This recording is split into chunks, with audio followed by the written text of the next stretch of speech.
Pemirsa, pengumpulan informasi terkait kasus meninggalnya seorang anak di Kabupaten Ngada saat ini sudah dilakukan.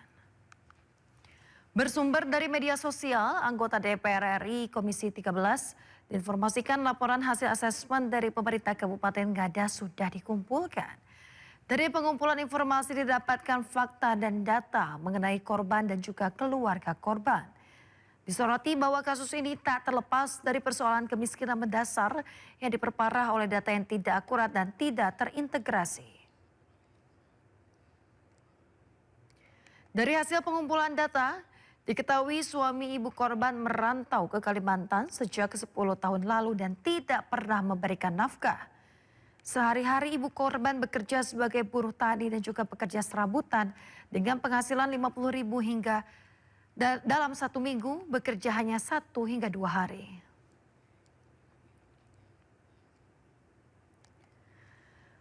Diketahui juga pemirsa bahwa SDN Rotu Jawa ternyata mematok uang sekolah sebesar 1,22 juta rupiah, di mana korban sudah membayar tahap 1 sebesar 500.000 rupiah.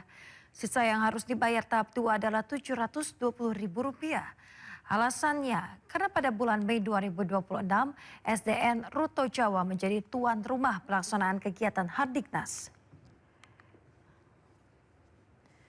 Pemirsa, keluarga korban sebenarnya menjadi penerima BLTS Kesra sebesar Rp300.000 per bulan dengan total Rp900.000. Namun bantuan tersebut sebelumnya tidak dapat dicairkan terkendala dokumen kependudukan yang belum sinkron dengan domisili yang bersangkutan.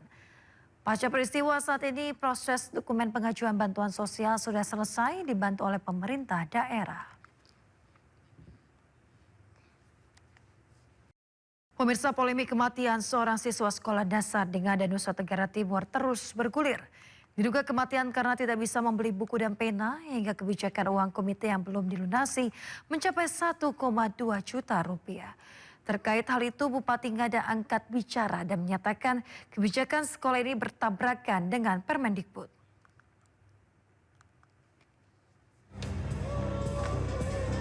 Kematian tragis seorang siswa sekolah dasar di Ngada, Nusa Tenggara Timur menjadi teguran bagi pemerintah.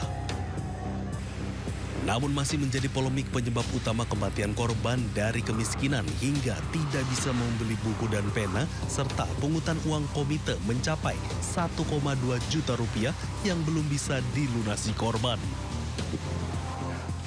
Dalam keterangan pers yang diselenggarakan Pemda Ngada, turut dihadiri kepala sekolah dari siswa korban bunuh diri.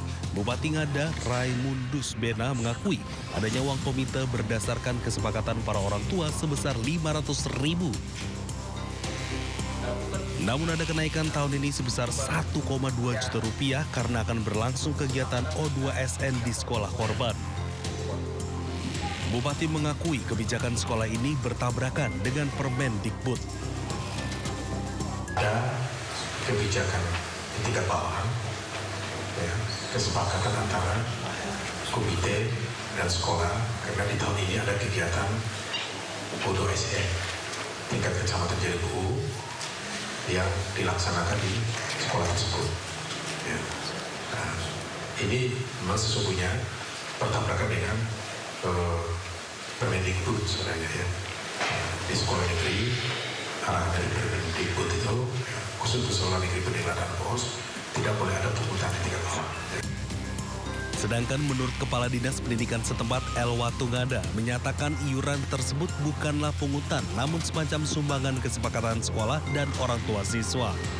Sumbangan yang kesepakatan antara tiga orang tua sekolah yang dituang dalam berita acara.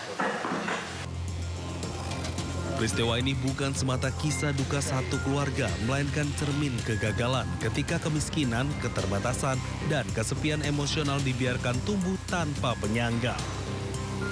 Dari Ngada, Nusa Tenggara Timur, Joni Nura, iNews melaporkan.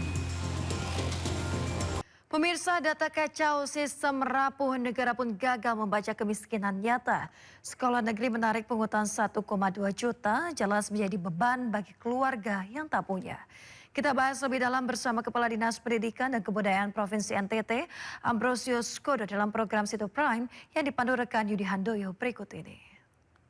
Saya baca dari laporan resmi Pemda Ngada, itu termuat di dalam laporan resmi itu bahwa sekolah memang menarik pungutan atau partisipasi dari orang tua siswa itu sebesar 1.220.000 per tahun. Itu saya membaca di laporan, bukan hanya di media tapi saya membaca di laporan Pemda. Oke. Jadi benar adanya Pak ya, dalam 1 tahun 1,2 juta tadi Pak ya?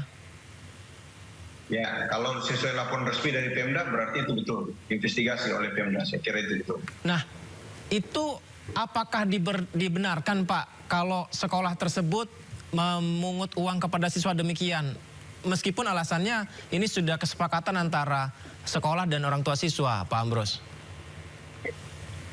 Baik, kalau kita melihat ketentuan yang mengatur tentang partisipasi orang tua peserta didik, tentu kita bisa melihat di tahun 2024 dengan keputusan Mahkamah Konstitusi nomor 3 garing PUU Datar 22 tahun 2024, itu sebenarnya sudah diatur bahwa negara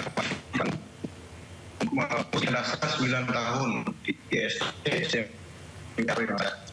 itu berarti bahwa tidak boleh ada pungutan lagi oleh sekolah-sekolah, sekolah negeri maupun sekolah swasta.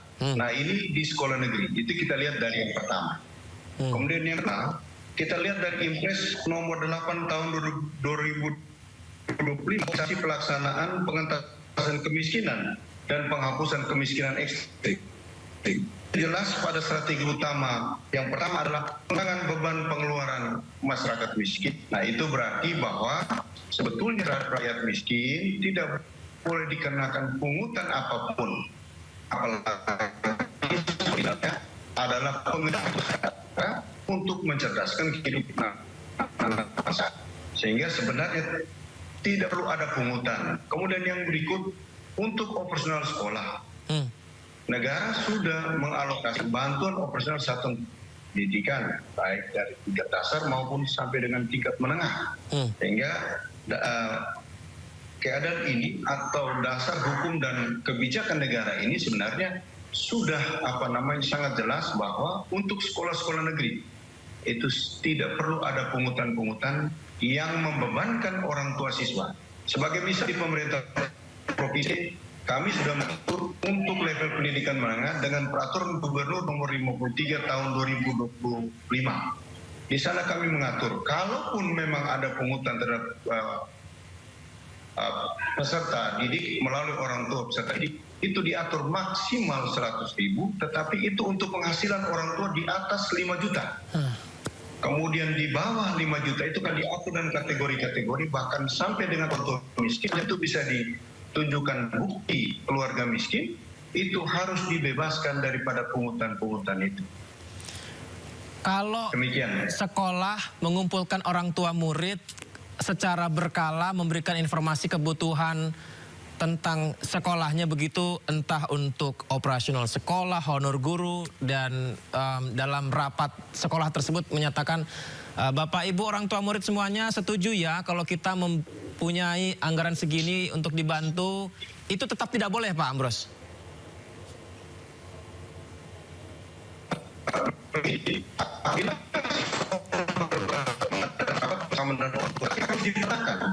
Harus dipetakan kemampuan ekonomi orang tua siswa itu.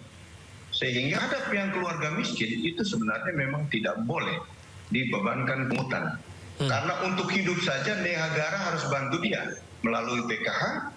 Lalu untuk anak-anak bisa memenuhi kebutuhan personalnya seperti tas, buku, tulis, dan sebagainya, negara mengalokasikan BIP. Sehingga sesungguhnya itu tidak boleh dikenakan pada orang tua dari peserta didik atau orang tua peserta didik dengan kategori miskin ataupun miskin. Sebenarnya tidak boleh terjadi seperti itu.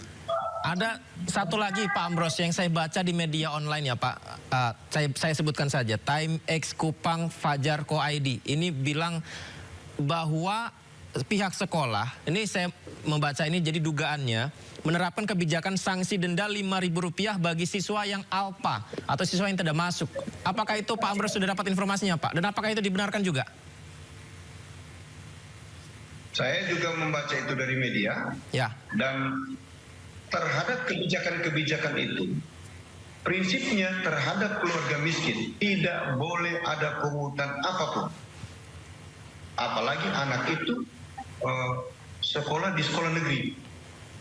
Negara kan sudah mengatur bahwa itu adalah hak anak untuk menuntut pendidikan. Dan antara negara dan hak anak itu sebetulnya dua hal yang bersinggungan, tidak bisa lepas pisah. Karena bangsa ini eksistensi bangsa ini kalau generasi ini disiapkan. Jadi ini tugas negara.